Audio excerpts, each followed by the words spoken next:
बास झालं मनातल्या मनात रडणं आणि जगासमोर मी खुश आहे म्हणून खोटेपणाने मिरवणं.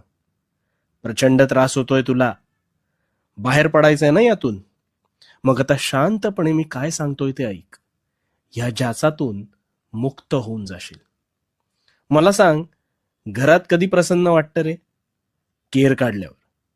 कारण केर काढल्यावर घरात लक्ष्मी वास करते अशी एक धारणा आहे. पण मग हाच कचरा जर तू साठवत नेलास तर घरात दुर्गंधी पसरेल. आणि मग काही दिवसात ह्याच दुर्गंधीने घरात रोगराई पसरू शकते.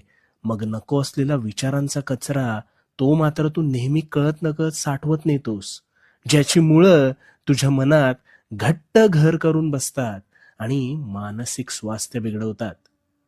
पण मग या विचारांना मानसन्मान कोण देतं रे? मला सांग ना, कोण देतं?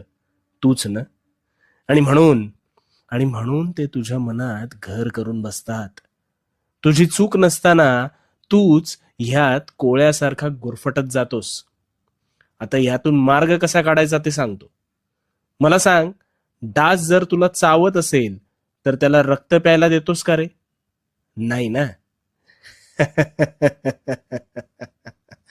त्याला तिथेच मारण्याचा प्रयत्न करतोस. अरे मग तितकंच सोपं आहे असं समज. कुठल्याही निरर्थक विचाराला कुरवाळत बसायचं नाही. कुणीही काही मनाविरुद्ध बोललं, खटकेलंसं वागलं तर ते बोलून मोकळे होतात. तू मात्र त्याच विचारांनी रडत बसतोस, स्वतःला कोसत बसतोस. हे बघ, जे बोलायचंय ते बोलणार, जे राहायचंय ते कसेही राहणार आणि जे आपले नाहीत ते कसेही जाणार. मग अशा वेळेस मुंगी चावली म्हणून तेवढ्यापुरता पाहायचं आणि त्या विचाराला मनात घरटं बांधून न देता ताबडतोब थांबवायचं. स्वतःसाठी थोडंसं बेफिकीर व्हायचं. आणि सगळ्यांचा समाचार घ्यायला मी आहे ना. त्यामुळे भिवू नकोस. भिवू नकोस, कारण मी तुझ्या पाठीशी आहे. भिवू नकोस, मी तुझ्या पाठीशी आहे.